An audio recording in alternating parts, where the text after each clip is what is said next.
Welcome to Modern Goddess. Here we discuss everything mastering your mindset, wellness wisdom, upgrading your relationships so that you can unleash your divine goddess essence and live your authentic best self every single day. I'm your host, Cassie Aurora.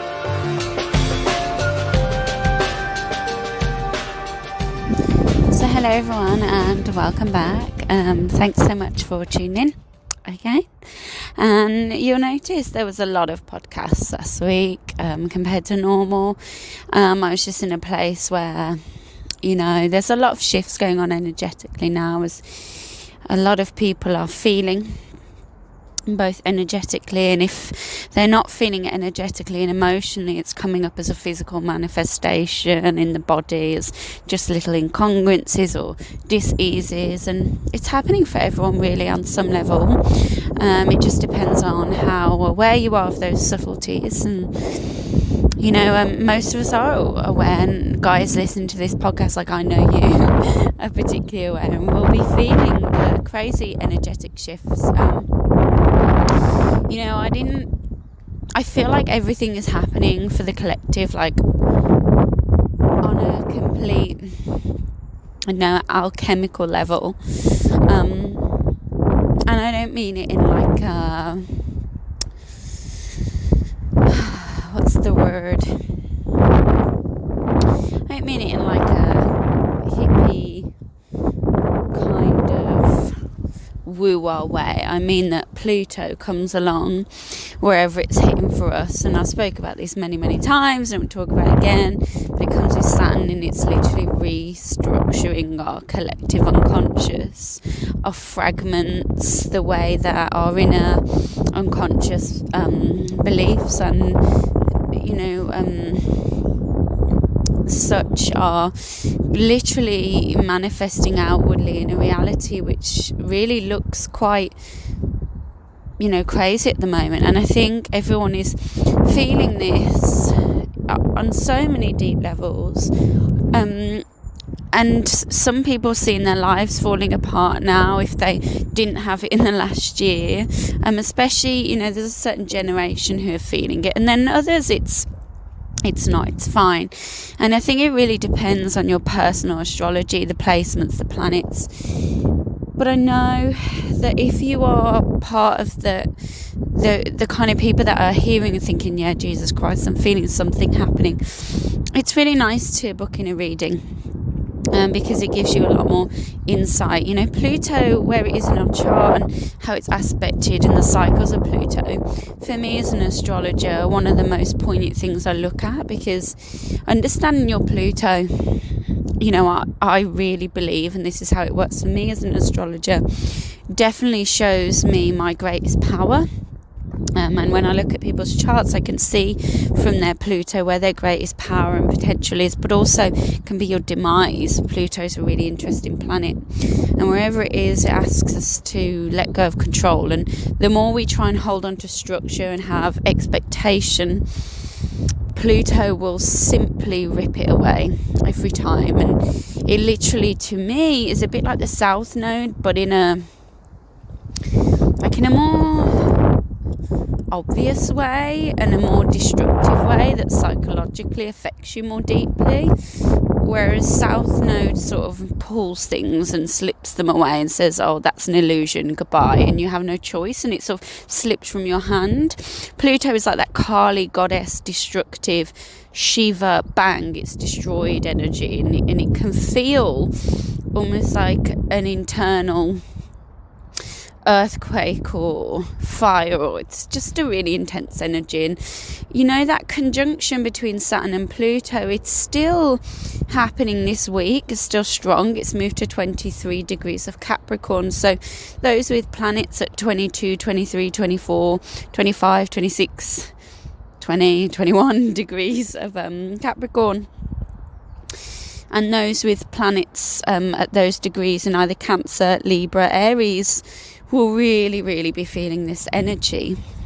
And that's exciting, but also, it's a huge opportunity for growth, but it also can feel like we have no choice but to surrender at this time. And I keep telling myself internally in my own practice, because the energy of this asks us to simply let go. And that's a really strange thing that they throw around in the esoteric world, and I don't really like saying it, because I just think it's super vague. And so to me it's a pointless thing we say, just let go. Or what does that even mean? So a better way to reframe that for people who are like me and can't really grasp that concept is, I often say, why am I holding on to this? What am I fighting? Let go of expectation, even though it's scary. What am I struggling against? And when I ask that question, I can feel the answer actually as an energetic thing, not really as a physical word. I just feel it within my physical being as an emotion, an energy, and I simply just feel to cry. And I only 5 minutes ago, as I'm walking through nature now, simply asked myself, what is it I'm expecting? And then the tears come. Or why am I fighting? What am I fighting? And then I don't really feel the answer so much. It's just the tears come and the release happens, and then I feel some sort of surrender. And these are questions that are very Plutonian and Saturnian, but more Plutonian, and they help us to simply let go. The good news is we're actually moving away from this really heavy Capricorn energy, thank God, because even me, I've got 7 planets in Capricorn. I am Capricorn embodied. And yes, it's one of the most spiritual, powerful energies, but it's also heavy. And it's, when we graduate from Capricorn, the structure and definition, we move to Aquarius, where the sun moves, yay, and it changes things a lot. Excuse me. And it's essentially the liberation from the structure, and it's the graduation of the Leo energy, which is me, myself, and what I create and how I shine, into how does my individuality affect the whole and the collective, and essentially benefit humanity, and how can I liberate myself from definition and structure in a way that benefits the whole.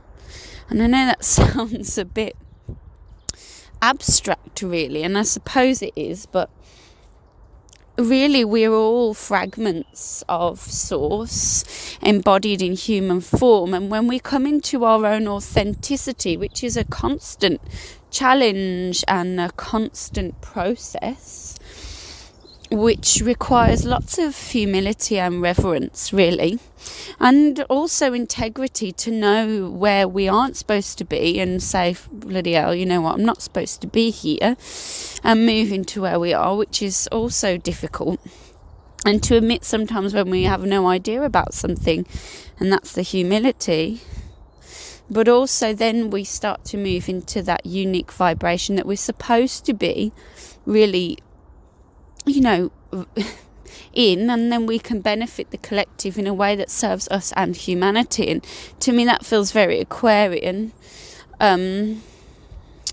because it's a liberation, and the sun moves into Aquarius, and this is a very auspicious energy as well. Aquarius is like to me it feels like high vibing. It's very Uranian. There can be sudden synchronicities. We just have to be mindful we don't go into the analytical brain too much, because obviously when we move into the analytical mind, we very much lose the essence of still this Pluto Saturn energy, which is asking us to really let go on the most deepest layer of our being. And this is not something we can do from a beta kind of high functioning brain state. And so this can be maybe where there is some sort of mismatching the energies. But if we use the Aquarian energy to say, I'm open to all the different inspiration that's going to flow in, then it's a very different kettle of fish indeed. You might notice that from now you're starting, I've been seeing synchronicities and numbers 11, 11, 22, 22, mirror numbers, God knows what, constantly. So it's not like it's new for me, but some of you will also be seeing acceleration. The ruler, so literally last week, the ruler of Aquarius has gone direct, but we'll feel that more because we've got the sun in Aquarius, so there's more emphasis wherever the sun goes. In how I use astrology, is I say, well, where's the ruler of Aquarius? Well, the Aquarius of ruler, the ancient ruler is Saturn. The modern ruler is Uranus. Uranus has gone direct in Taurus. Saturn is conjunct Pluto in Capricorn. So those themes of where those kind of sudden quick changes are with Uranus in Taurus, if you're not sure about that, go back and look at my blog post with the forecast last week, because that will very much show you where your value system and your actual reality is changing quite profoundly. And whatever's going on with this Pluto-Saturn energy, again, is talked about in that kind of blog post. And it's exciting because it means that essentially all those themes about the new world and what's going to come will be, brought into life a bit more now. So it's a lighter energy than where we've been, and I think we need it. We've also got Venus in Pisces, which is a great energy. Venus is exalted in Pisces. It's the best place for it to be. It's in its highest place. So for many people, you might notice this. Our definition of love comes to a very more altruistic state. We are going to value more altruistic things. We often see a rise in spirituality at this time. There may be some more focus on like hippie-ish things that come into the mainstream to do with fashion as well.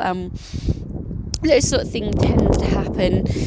We have the new moon in Aquarius coming up, and very often then there tends to be some new technological thing come out.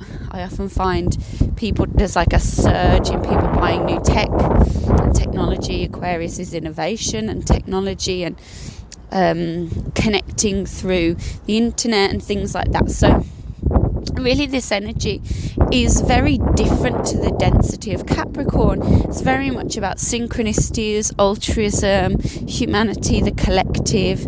So it's going to be a nice month, and I think we need it. But we still have to be mindful, as I said, not to get caught up in the illusions of the mind and intellectual thought. We need to still use it to gain insight and bring form and common sense to kind of that Pluto-Saturn, almost definitely Pluto, that formless energy that's shifting and moving. So it's a really interesting energy, but I really do think we need it to come out of all that dense earth, to have a bit of air. Aquarius is air, people know it's the water bearer, but it is actually an air sign, and just to have that lifting in the vibration, I think is really needed right now. I don't know about you guys. So yeah, and I want to kind of think about this Aquarian theme, because something that I've been thinking a lot about in the last few days is about attachment versus control, and about that altruistic love where we can love without expectation versus our human needs to be attached.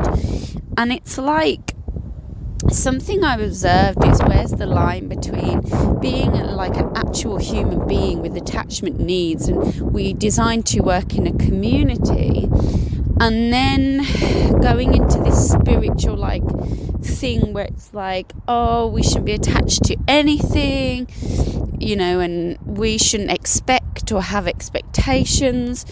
And I think these are both interesting concepts.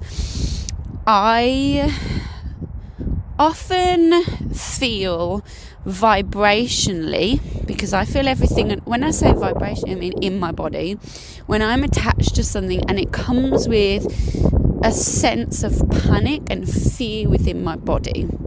And this is when I know it's perhaps an unhealthy attachment.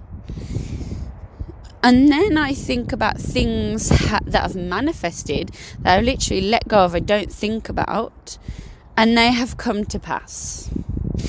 The difference is things I care about, I get attached to, and things I'm like, that will never happen. Doesn't mean I care about it, I just think it's not possible. It literally comes to pass. So this leads me to believe that in my world, and my truth is, the more I attach, the more I push something away, which makes sense based on the law of attraction, because the energy behind the attachment is fear, and obviously fear is just gonna, it's the opposing force. It's not what is going to help us to manifest into reality. And then in the opposite, it's just like one of complete detachment. And I feel like that's very much the energy of Aquarius, is this will benefit humanity. We're moving towards the higher vibration of love. In Pisces, we're moving away from Capricorn, attachment, structure and definition. And it's almost like this Uranian manifestation, this higher level of truth, the detachment and the coldness. They're two words, because detachment is an Aquarian theme, and to me it's a positive one, but when it moves towards coldness and walls and not being open or vulnerable, then it's actually not a healthy way of being detached, because it means that we are not integrating ourselves and our own stuff with another being, so we don't expand consciousness. So it's a really interesting kind of mixed bag with Aquarius, I think. And speaking from a place of like my trauma and attachment wounds and all of my challenges in the past, I definitely know that the more I've thought this will end badly and the more attached I've got to people I love, literally the quicker the relationship comes to an end. And so personally in my own life, I'm going through a huge shift where I'm still trying to simply observe the energy behind all my different attachments and notice it, and then ask myself in that very Plutonian way, why am I attached to this? What am I struggling against? Why am I fighting this thing just being? Why am I not at peace? And sometimes it's just showing me what I value and what I want. And other times it's saying, because you're terrified of facing the pain of losing that thing. Sometimes it's both, still with my eating disorder, my relapse over Christmas, which I'm well out of the woods with. Now I'm in the hindsight place and asking, well, why is it I have attached to this? And why am I fighting this final hurdle? And it's very much these Aquarian questions. And the only way then it moves from that Aquarian inquisitive thinking, intellectualizing, back into that Capricorn need to purge with Pluto and Saturn, is where, I suddenly feel it in my body, which is Saturn. I feel the shift, which is Pluto, and I just say, I'm going to let go of that. Thank you, God, for teaching me this about myself.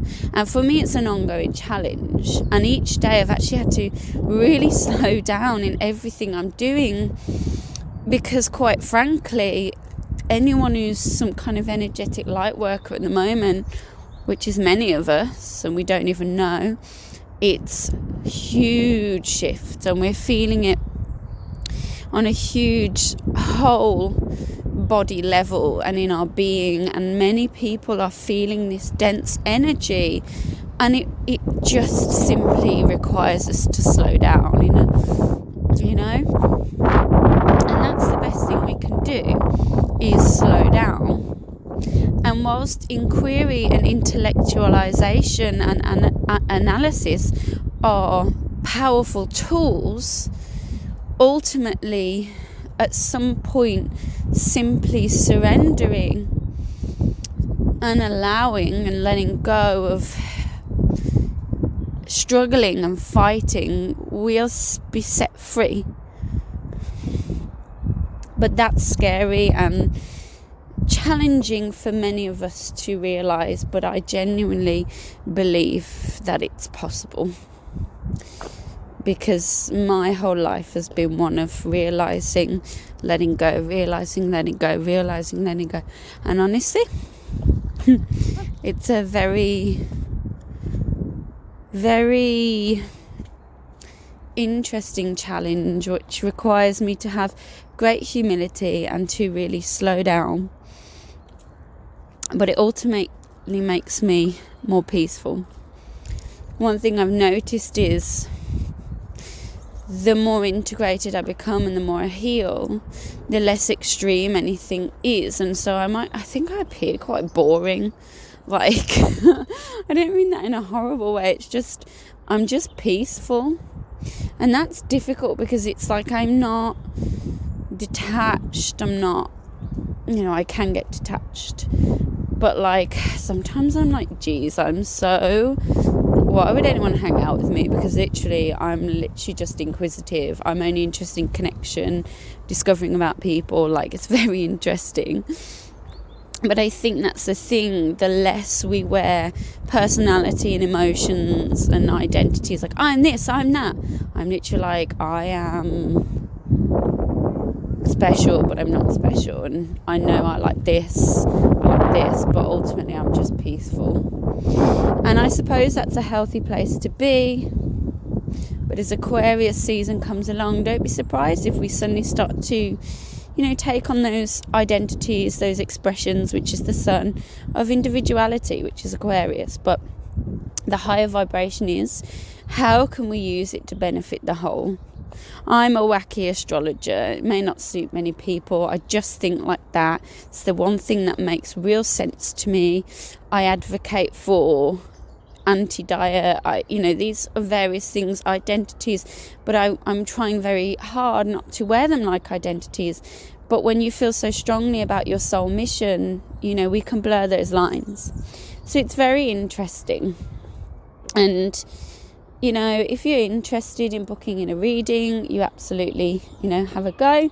Book in, where I am. The link and description is all in the show notes. But also, interesting, we've got that very exciting opportunity because we have some incredible guests coming on the podcast. And so if you wanted to ask any questions, start to email them in. You can ask me questions as well. I really need questions for the podcast. Literally ask me about anything and I'll talk about it the best I can, because I want to make this the podcast for you. You are the listeners, not me. So you can email those in at hello@cassieaurora.com. So I'll give you a heads up. I have Meg Doll coming on the podcast, who I love. She's amazing. And she's an advocate she's been through a passive eating disorders as well. She is massively into doTERRA like me. So she understands, why she's very on our level. So you're going to love her. If you don't know her, just you can find her on Instagram at I am Meg Doll. The next person I have coming on, she's a shaman. She's incredible. She's I'm not going to say her name just yet because I don't know how private she wants to be. But she specialises in shamanic work and sacred archetypes. She's insane. And I'm having her on. I'm really excited about that. I'm having my amazing friend on who does past life regression. That's not going to be for a few months. She's just going through a real big transition in her life, but I'm so excited because I've been doing some past life regression work. I'm not going to tell you about it until I've gone through it with her, because it's been a roller coaster. And then the last person that I'm having more people on than this, but so I'm having Vivian Allred on from Viva Natural Health, and she does everything to do with hormones. So she has a podcast called Hormones in Harmony, and I was on her podcast and it was such a joy. But she's really sweet. She's from Manchester and she knows her stuff about hormones. She's really clued up, and she does a lot to do with female hormones and how we can help heal them and things like that. So I'm really excited to have her on. She's so sweet. And the last person who I actually cannot believe she's coming on my podcast. So last year I went on her podcast and it was like a dream come true, and this was one of the things that I manifested but literally believe would never happen. So I just basically let it go, and then it actually happened, and it was incredible. So yeah, I'm really excited because we're going to have Christina Rice come on the podcast. I friggin' can't believe it. And I think we're going to go down a rabbit hole of I don't even know what, but I actually cannot wait. And so yeah, all these things are super exciting. I feel so blessed that the podcast is picking up. Keep sharing the podcast. If you can leave a rating and review, I would love that. I'm going to think about incentives as we get more listeners to start leaving ratings and reviews. It's hard to build a community, I'm not going to lie. And every rating, review, every like, every podcast share means that I can keep my work here, because at the end of the day, I just don't want to get a 9-to-5 job again. It makes me severely ill. It means that I can't do as much podcast, well, if any, astrology or podcast stuff. It's something I can't sustain as well as working a full-time job. So every time, this is not like a plea or feel sorry for me, it's literally just saying, you might share it and you think it's insignificant, but it's actually not, because that one person might share it, and this is how it grows. So thank you so much for tuning in. If you want to book a reading, you can.